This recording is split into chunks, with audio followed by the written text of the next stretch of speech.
দিনে এসে। জি, জি। আসলে এটা মানে আফসোস সারা জীবনের থেকে যাবে। কারণ একটা টাইমে আমার বোন যদি আল্লাহ যদি তৌফিক দেন ও ভালো কিছু করবে বা আমি একটা জব করব। কিন্তু আমার চাচাকে আমি পাবো না। এটা আমার সবচেয়ে বড় আফসোস যে আমি হয়তো লাইফে অনেক ভালো কিছু করব। কিন্তু শেষ সময়ে আমি আমার চাচুর পাশে থাকতে পারিনি। আমি যদি আমার জবটা যদি আগে হতো হয়তো আমি চাচুকে নিয়ে বাসা নিয়ে এখানে থাকতে পারতাম, ওনার যত্ন নিতে পারতাম। এটাই আমার আফসোস যে সারা জীবন ধরে হয়তো ভালো কিছু করতে পারবো কিন্তু আমি আমার চাচুকে আর খুঁজে পাবো না। এটাই। আসলে এই কথাটাই আমার মনে হচ্ছে, যখন থেকে আমি নিউজটা শুনেছি আমার মনে হচ্ছে আমার ভিতর থেকে একটা অর্গান বোধহয় কেউ নিয়ে গেছে। হয়তো আমার হৃৎপিণ্ডটা আমার ভিতরে আর নাই। আমার এরকম শূন্যতা লাগছে, আমি বুঝতে পারছি না। আসলে হঠাৎ মনে হচ্ছে যে সম্পূর্ণ হয়তো ভুল। আমি হয়তো ঘুমাচ্ছি, ঘুম থেকে উঠলে হয়তো আমার জীবনে আবার সব কিছু ঠিকঠাক হয়ে যাবে।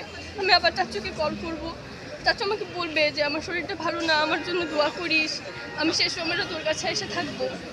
আমার এরকম মনে হচ্ছে। আসলে আমি এইখানে আছি কি না এটা আমি বুঝতে পারছি না, কারণ সব কিছু কেমন ধোঁয়াশা লাগছে আমার কাছে যে এটা কি আদৌ সত্যি কিনা। হুটহাট করে এরকম একটা ঘটনা ঘটে যাবে আমরা কখনো কল্পনা করিনি।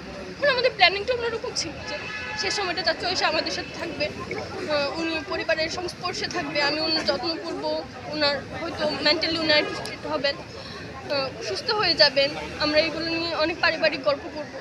অনেক প্ল্যানিং ছিল আমাদের, কিন্তু সব প্ল্যানিংকে উনি ধামাচাপা দিয়ে সৃষ্টিকর্তার কী প্ল্যান ছিল আমি জানি না, সব কিছুর ধামাচাপা দিয়ে একদম এক নিমেষে শেষ হয়ে গেছে। এটা আসলে আমি বিশ্বাস করতে পারছি না। তার ইচ্ছা ছিল আপনি ডাক্তার হয়ে তার চিকিৎসা করবেন। চাচুর খুবই ইচ্ছে ছিল, চাচু নিজেও একজন ডক্টর হতে চেয়েছিলেন, ছোটোবেলায় মেডিকেলে পড়ার খুবই ইচ্ছে ছিল এবং উনি ঢুকেও ছিলেন